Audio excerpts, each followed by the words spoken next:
બનાસકાંઠા જિલ્લાના પાલનપુર કાશીબા સંકુલ ખાતે આકાંક્ષા હાટ નામે અઠવાડિક પ્રદર્શનનો શુભારંભ કરાયો છે, જેમાં સ્થાનિક કારીગરો, ખેડૂતો અને સ્વસહાય જૂથોએ ભાગ લીધો અને પરંપરાગત હસ્તકલા, હાથવણાટ અને કૃષિ ઉત્પાદનોનું પ્રદર્શન અને વેચાણ શરૂ કરાયું છે। આકાંક્ષા હાટમાં સ્વસહાય જૂથોના સ્ટોલ, હેલ્થ, આઈસીડીસી, એફપીઓ અને ખેતીવાડી વિભાગને થઈ કુલ 21 સ્ટોલ ઊભા કરવામાં આવ્યા છે, જેમાં તારીખ 28 જુલાઈથી 2 ઓગસ્ટ સુધી સ્વ ઉત્પાદિત ચીજ વસ્તુઓનું વેચાણ કરવામાં આવશે, જેનો સમય સવારના 10 થી સાંજના 7 વાગ્યા સુધીનો રહેશે।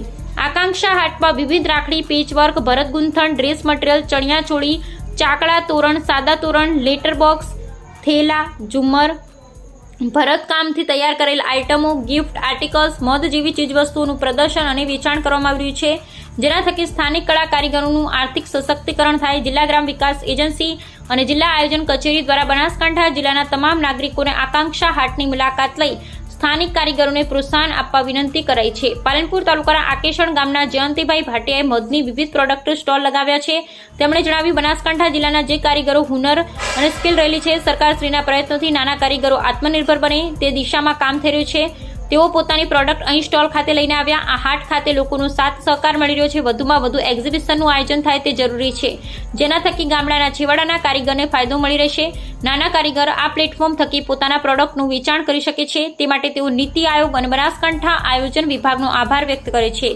વાત્સલ્ય સખી મંડળના સંચાલક જાગૃતિબેન મહેતાએ જણાવ્યું કે તેઓ રાખડી અને નવરાત્રીની વિવિધ વસ્તુઓ આકાંક્ષા હાટમાં વેચાણ કરી રહ્યા છે, જેનાથી તેમને સારી આવક તથા રોજગારી મળી રહે છે અને તેઓ જિલ્લા વહીવટી તંત્રનો આભાર વ્યક્ત કરે છે। પાલનપુર તાલુકાના કરજોડા ગામના હસુમતીબેન જણાવે છે, તેમણે પાલનપુર સ્થિત આ એક્ઝિબિશનની મુલાકાત લીધી। અહીં તેમણે હાથવણાટની ઘણી બધી વસ્તુઓ જોઈ અને ખરીદી પણ છે। અહીં મળતી વિવિધ વસ્તુઓ બજાર કિંમત કરતાં પણ સસ્તી છે। તેમણે બનાસકાંઠા લોકોને આ હાટની મુલાકાત લેવા અપીલ કરી હતી। અહેવાલ જયંતિભાઈ ઠક્કર, એમડી। હું જયંતિ ભાટિયા, ડાયરેક્ટર MKSS બનાસકાંઠા પાલનપુરના આકેશન ગામથી આવું છું અને નીતિ આયોગ અને આયોજન વિભાગ બનાસકાંઠા મારફતે આજે આકાંક્ષા હાટ અને જે એક્ઝિબિશન 6 દિવસ માટે જે આયોજન કરવામાં આવ્યું છે, તેમાં બનાસકાંઠા જિલ્લાના જે આર્ટિસ્ટ છે, જે હુનર અને જેની પાસે સ્કિલ છે, એવા કારીગરો અહીંયા પોતાની પ્રોડક્ટ લઈને આવ્યા છે અને લગભગ 20 થી 25 અહીંયા સ્ટોલ છે।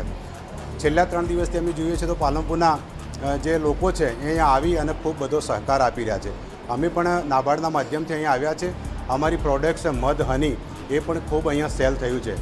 મારું એવું માનવું છે કે વર્ષમાં 1, 2 અથવા તો 6 એવા આ જો મેળાઓ યોજવામાં આવે તો ગામડાનો શેવાડાનો બેઠેલો જે કારીગર છે, જેની પાસે હુનર છે, જેની પાસે સ્કિલ છે, એવા લોકોને મોટો ફાયદો થઈ શકે એમ છે અને એના માધ્યમથી પોતાની પ્રોડક્ટ શું છે અને અથવા એની પાસે કેવું હુનર છે, કેટલું સ્કિલ છે, એ પણ એ પોતે અહીંયા પ્રદર્શન કરી શકે છે। એટલે હું નીતિ આયોગ અને બનાસકાંઠા આયોજન વિભાગનો ખૂબ ખૂબ આભાર માનું છું કે એમને આવું અહીંયા એક જબરજસ્ત આયોજન કર્યું છે। Thank you.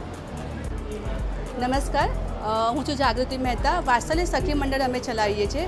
સખી મંડળની બહેનો દ્વારા અમે રાખડીઓ, નવરાત્રિની વિવિધ પ્રકારની આઇટમો, પછી અમે લોકોએ બેંગલ્સ બનાવીએ છીએ। બધું જે બહેનો દ્વારા જે વસ્તુ બનાવીએ છીએ, અમે જે પ્રોડક્ટો બનાવીએ છીએ, એને અમે આકાંક્ષા હાટ દ્વારા આજે એક્ઝિબિશન મૂકવામાં આવ્યું છે, ત્યાં અમે એમને વસ્તુનું વેચાણ કરીએ છીએ અને વેચાણમાં અમને જે ઘરે બેસીને રોજગારી મળી છે, તે માટે અમે જિલ્લા વિકાસ અધિકારીને અમે ખૂબ ખૂબ અભિનંદન કરીએ છીએ। અમને વારંવાર આવા સ્ટોલો આપતા રહે અને અમને આવી રોજગારી મળતી રહે, તે માટે અમે સરકારને અપીલ કરીએ છીએ। મારું નામ હસુમતબેન છે। હું કરજોડા ગામમાંથી આવું છું, પાલનપુર તાલુકામાંથી। હું અહીંયા આકાંક્ષા હાટમાં આવી તો મને અહીંયા હાથ બનાવટની ઘણી બધી વસ્તુઓ જોવા મળી। એમાં જે મેં એક પર્સ ખરીદ્યું એ મને બજાર કરતાં બહુ સસ્તું અને સારું લાગ્યું। સરકારશ્રીનો બહુ આભાર માનું છું અને દરેકને જણાવું છું કે અહીંયા આકાંક્ષા હાટનું એકવાર મુલાકાત જરૂર લે।